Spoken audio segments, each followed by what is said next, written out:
आजमगढ़ जिले के भाजपा सांसद दिनेश लाल यादव निरहुआ ने सपा मुखिया अखिलेश यादव पर जमकर निशाना साधा है। उन्होंने अपनी जीत का दावा करते हुए कहा कि 50 साल में जो विकास कार्य नहीं हुआ वो मैंने 1 साल में कर दिखा दिया। बता दें कि निरहुआ पर भाजपा ने एक बार फिर से दांव खेला है। मीडिया से बातचीत करते हुए सांसद दिनेश लाल यादव निरहुआ ने कहा कि वर्ष 2019 में अगर सपा और बसपा का गठबंधन नहीं होता तो शायद अखिलेश यादव चुनाव हार जाते।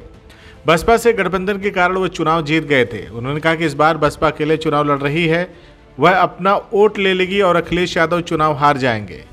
निरहुआ ने कहा कि प्रधानमंत्री नरेंद्र मोदी ने काफी काम किया है और जनता उन्हें पसंद करती है। उन्होंने कहा कि आजमगढ़ में 1 साल में जो विकास कार्य हुए हैं वह शायद 50 सालों में नहीं हुआ।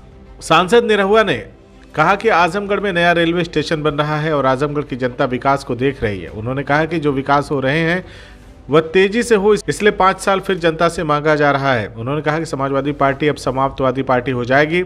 स्वामी प्रसाद मौर्य के सपा से चले जाने के सवाल पर उन्होंने कहा कि स्वामी प्रसाद मौर्य इसलिए चले गए कि अखिलेश यादव को खुश करने के लिए कभी राम का विरोध करो तो कभी रामायण का विरोध करो, इसीलिए स्वामी प्रसाद मौर्य चले गए। उन्होंने कहा कि यादव भगवान कृष्ण के वंशज हैं। भगवान कृष्ण ने कहा था कि जब जब इस धरा पर धर्म की हानि होगी तो उसकी रक्षा करने मैं स्वयं आऊँगा, और उनके वंशज के लोग कितने दिन राम और धर्म का विरोध कर पाएंगे। उनके मन में जब आत्मग्लानि हुई तो समझ में आ गया कि अपने धर्म और पहचान की रक्षा करनी है।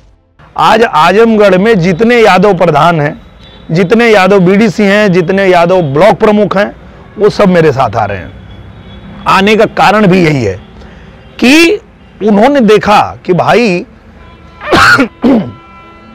नेताजी ने सदन के अंदर कह दिया कि हम जानते हैं कि हम तो प्रधानमंत्री बनेंगे नहीं, हमारी पार्टी तो आएगी नहीं, तो जो नरेंद्र मोदी जी हैं यही फिर से प्रधानमंत्री चुन के आए, क्योंकि ये पूरे देश को साथ लेके चलते हैं।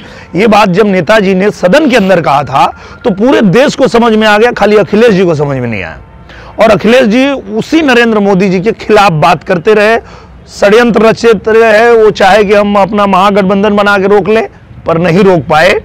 तो ये चीज भी देश ने देखा है। उसके बाद सबसे बड़ी बात, आज देखिए उनको जो मौर्य है, उनका क्या नाम है पूरा, जो छोड़ के चले गए अभी, स्वामी प्रसाद मौर्य, क्यों छोड़ के चले गए? उनको पता है कि अगर समाजवादी पार्टी में रहेंगे तो अखिलेश यादव को खुश करने के लिए राम का विरोध करो, रामायण का विरोध करो। तो ये सबसे बड़ा मुद्दा है। यादव जो होते हैं, आपको मैं बता दूं कि भगवान कृष्ण के वंशज हैं यादव, और भगवान कृष्ण ने कहा था कि जब जब इस धरा पे धर्म की हानि होगी तो उसकी रक्षा करने के लिए मैं आऊंगा, स्वयं आऊंगा, ऐसा कृष्ण भगवान ने कहा था। और उन्हीं के वंशज के अगर लोग कितना दिन तक राम का विरोध कर पाएंगे, कितना दिन तक अपने धर्म का विरोध कर पाएंगे? उनके मन में जब आत्मग्लानि हुई है तो उनको समझ में आ गया कि नहीं, ये आदमी का पता नहीं क्या मोटो है, ये क्यों अपने धर्म के खिलाफ बात करता है, ये क्यों मोदी जी का विरोध करते करते देश के विरोध में उतर जाता है।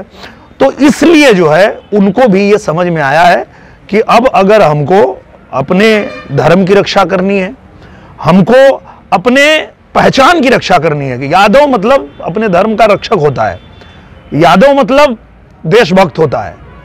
और आपके राजनीति के चलते कहीं ना कहीं उसको कभी देश के खिलाफ बात करते हैं, कभी धर्म के खिलाफ बात करते हैं। तो ये रीजन है कि यादव जो है वो उनको छोड़ के आ गया। मुझे लगता है कि अगर बसपा से गठबंधन नहीं होता तो 19 में ही अखिलेश यादव चुनाव यहां हार गए होते। तो अब उनके साथ बसपा नहीं है, तो आप देखिए वो जब आएंगे तो आजमगढ़ से हार के जाएंगे। नहीं, लेकिन राष्ट्रीय नेता है समाजवादी पार्टी की, बड़ी उम्मीद समाजवादी पार्टी को होनी ही चाहिए, और उम्मीद है उनके ऊपर, तभी तो वो आ रहे हैं। और बाकी कोई क्यों नहीं आ रहा है? वही आ रहे हैं इसीलिए कि वो लड़ेंगे और अच्छी लड़ाई होगी, इसमें कोई दो राय नहीं। मैं ये नहीं कह रहा हूं कि बहुत भारी अंतर होगा, लेकिन हाँ, बसपा का जितना वोट पाके वो जीते थे, बसपा वो अपना वोट ले लेगी और फिर वो हार जाएंगे। तो इस बार तो गुड्डू जमाली भी उनके साथ आ गए हैं। गुड्डू जमाली जी के जाने से कुछ नहीं होगा, क्योंकि गुड्डू जमाली जो हैं वो इंडिविजुअल गए, उनकी पार्टी थोड़े चली गई है। अगर बसपा से गठबंधन होता तो मैं आपकी बात से सहमत होता कि हाँ भाई, बसपा उनके साथ मिल गई है तो उसका जो वोट है वो उधर जाएगा। बसपा का वोट एक भी उनको नहीं मिलेगा, उल्टा बसपा का वोट हम लोगों को मिल रहा है, यादवों का वोट हम लोग को मिल रहा है। उसका कारण ये है कि जो काम किया प्रधानमंत्री जी ने, जो काम किया मुख्यमंत्री जी ने, उससे प्रभावित होकर आज सभी लोग ये बात कह रहे हैं कि समाजवादी पार्टी को छोड़ने में ही भलाई है। उसका कारण क्या है वो भी मैं बता देता हूं आपको। समाजवादी पार्टी में रहने का मतलब है आप राम का विरोध करो। समाजवादी पार्टी में रहने का मतलब कि आप इस देश की उपलब्धियों का विरोध करो। कोरोना काल में मेक इन इंडिया के तहत इस देश ने सबसे बड़ी जो उपलब्धि कमाई वो ये थी कि हमारे देश ने अपना वैक्सीन बनाया। यही अखिलेश यादव हैं जिन्होंने कहा कि ये मोदी वैक्सीन है, इसको मत लगवाना। इतना गैर जिम्मेदाराना बात करने वाला आदमी मुझे लगता है कि हमारे प्रधानमंत्री जी से टक्कर लेना चाहता है तो जीवन में नहीं ले पाएंगे। जवाब प्रधानमंत्री जी ने दिया कि इस देश का एक एक व्यक्ति उनका परिवार है। 140 करोड़ की जनता जो है वो मोदी जी का परिवार है और उसी के लिए वो जीते हैं, उसी के लिए अपना पल पल खपाते हैं और उसको हम लोग रोज देखते भी हैं कि किस तरह से वो देश के लिए अपना एक एक क्षण, एक एक पल जो है वो खपा रहे हैं। तो क्या आपको नहीं लगता दिनेश लाल यादव 2019 में इसी विपक्ष ने कहा था कि नरेंद्र मोदी चोर है, मतलब चौकीदार चोर है, उसको बीजेपी ने लपका था। अब इंडिया गठबंधन में लालू प्रसाद यादव ने नया सवाल खड़ा किया है, तो इसको लेकर क्या नहीं लगता कि अब ये राजनीति? उनके सवाल का जवाब है ना। अगर आप कोई सवाल कर रहे हैं और गलत सवाल कर रहे हैं तो उसका सही जवाब मिला है कि जब नरेंद्र मोदी जी पूरे देश को अपना परिवार मानते हैं, पूरे देश के लोगों को अपना परिवारजन, आप उनके भाषण में, उद्बोधन में सुनेंगे, जब भी वो बोलते हैं तो वो कहते हैं कि मेरे परिवारजनों, तो वो तो पूरे देश को ही अपना परिवार मानते हैं। तो इस पे इस तरह की बात का कोई मतलब नहीं। अखिलेश जी आ रहे हैं अब यहाँ लड़ने के लिए, तो क्या आपको नहीं लगता कि इस बार MOI समीकरण हावी रहेगा? यही अखिलेश जी जब आपने चुनाव लड़ा था तो उन्होंने एक कहा था कि ये जो है दिनेश यादव जी केवल गुड्डू जमाली के नाते जीत गए, तो क्या लगता नहीं है आपको इस बार गुड्डू जमाली आ गए हैं साथ में तो कहीं ना कहीं सपा को मजबूती मिलेगी? मुझे लगता है कि 19 में अखिलेश यादव सिर्फ बसपा के गठबंधन की वजह से जीते थे और इस बार बसपा उनके साथ नहीं है। इसी आजमगढ़ से अखिलेश यादव हार के जाएंगे, आप लोग नोट कर लीजिए। उपचुनाव को लेकर क्या लगता है आपको? उपचुनाव जो आप जीते थे उसमें अखिलेश यादव ने जो बयान दिया था उस पर आप क्या बयान दिया था? वही कहा था कि गुड्डू जमाली ने लड़ा तो इसीलिए धर्मेंद्र जी। तो वही तो मैं कह रहा हूँ कि क्यों वो जीते थे, अखिलेश यादव क्यों जीते थे वो मैं बता रहा हूँ। 19 में बसपा से गठबंधन था इसलिए अखिलेश यादव यहाँ जीते थे। अब बसपा अलग लड़ रही है, इसी आजमगढ़ से अखिलेश यादव हार के जाएंगे।